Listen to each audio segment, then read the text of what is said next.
Olá, alunos do segundo ano do ensino médio, que é a professora de Geografia, Elma Pereira. Iremos para a correção da semana 1 do PET, volume 6. A unidade temática Organização e Distribuição da População Mundial. Tema: Conceitos demográficos. Na sua apostila você viu diversos conceitos como taxa de natalidade, taxa de mortalidade, crescimento vegetativo, superpopulação, população absoluta, população relativa. Todos esses conceitos se referem aos indicadores sociais que analisa a demografia, ou seja, a população de uma região ou de um país. Número 1. As migrações são realizadas temporariamente em uma determinada época do ano. É o caso de trabalhadores rurais que se deslocam de certas épocas do ano, por exemplo, na colheita de algum produto, e retornam após alguns meses com o término do trabalho.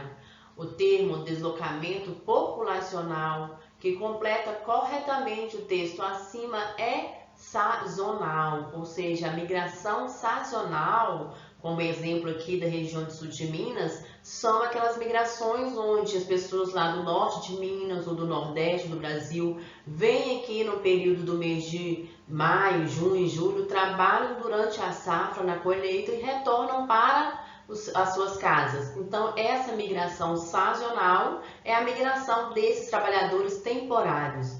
A migração pendular, ela é a migração diária. Por exemplo, uma pessoa que mora nos grandes centros urbanos se desloca durante o dia para ir trabalhar de um bairro para o outro e volta para sua casa no entardecer. Também moradores da cidade que trabalham na zona rural e retornam para sua casa durante o dia. Então, a migração pendular é um deslocamento diário. O êxodo rural, todos nós sabemos que é a saída da população do meio rural para o meio urbano. E migrações definitivas também não são, então é a sazonal.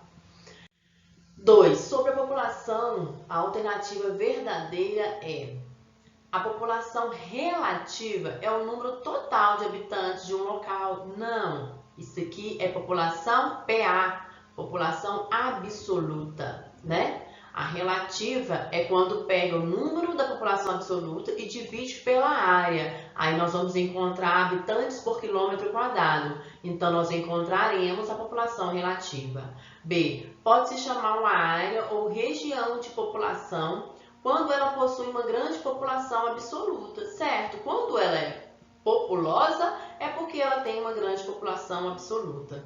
Letra C. As áreas anecumênicas são aquelas de grande concentração populacional.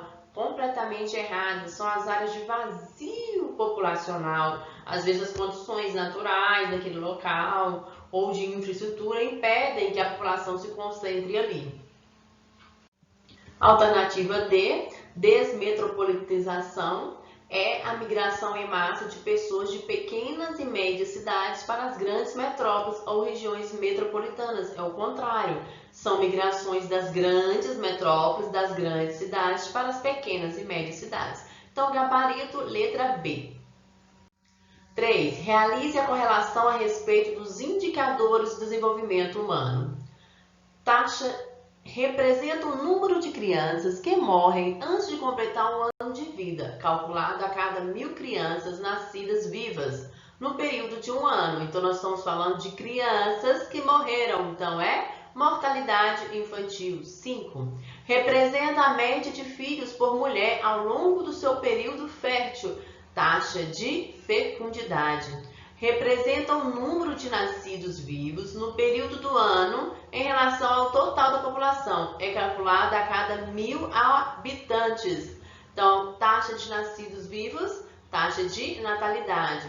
Representa o número de óbitos ocorrido no período de um ano, calculado a cada 1.000 habitantes. Então, é taxa de mortalidade.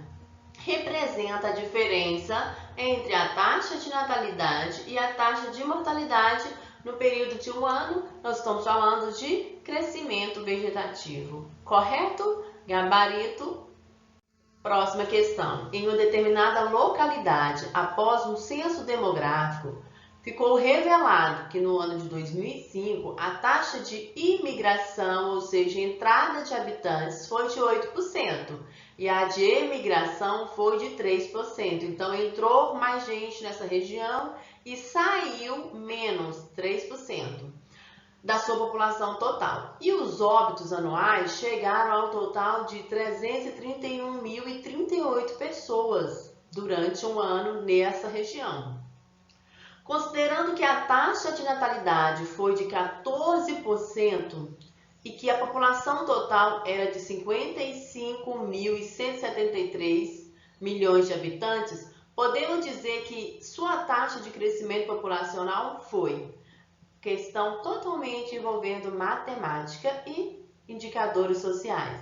Crescimento vegetativo, para fazer análise do crescimento vegetativo, nós temos que colocar a taxa de natalidade menos a taxa de mortalidade.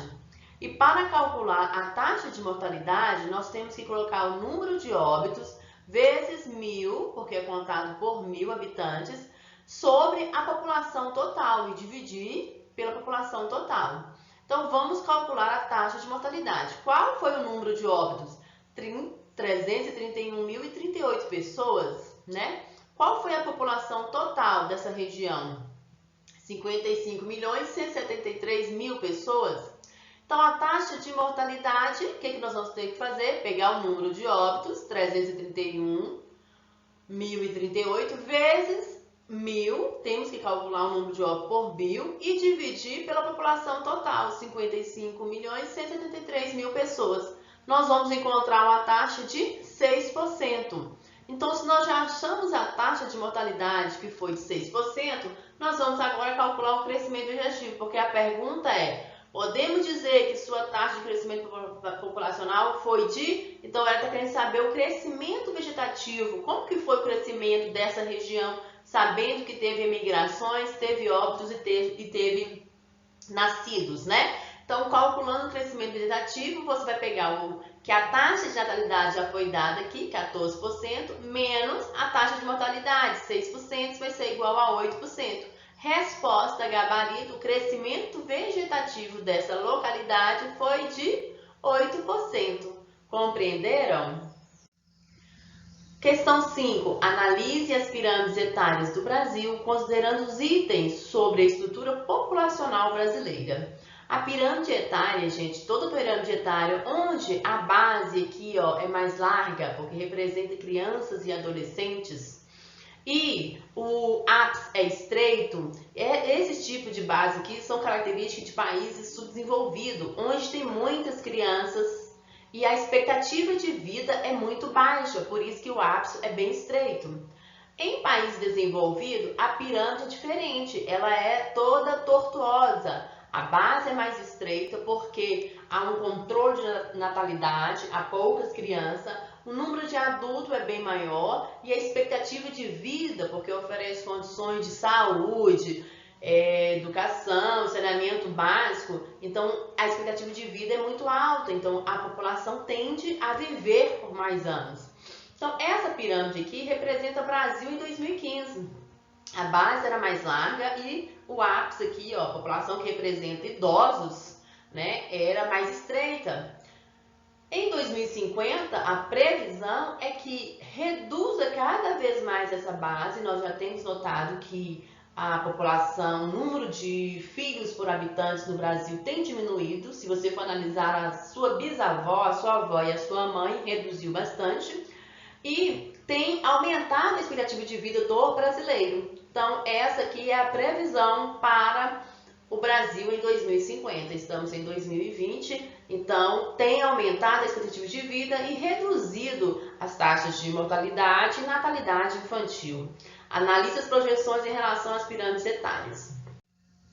Então, analisando as duas pirâmides, nós temos como alternativa. As pirâmides revelam que atualmente somos caracterizados como um país adulto, em fase de transição para nos tornarmos um país idoso no ano de 2050. Correto, né? Então, está aumentando a expectativa de vida. Então, o ápice aqui na pirâmide está mais larga, porque representa os idosos. A base mais estreita da pirâmide de 2050 quando comparada com a de 2015, indica uma redução na taxa de natalidade. Tem ocorrido isso. As pirâmides revelam que há uma expectativa de vida de que nosso país passará por uma transição demográfica que modificará o perfil populacional brasileiro. Então, realmente passará por essa transição. Na própria pirâmide tem mostrado essa característica do aumento de idosos e de adultos na população brasileira.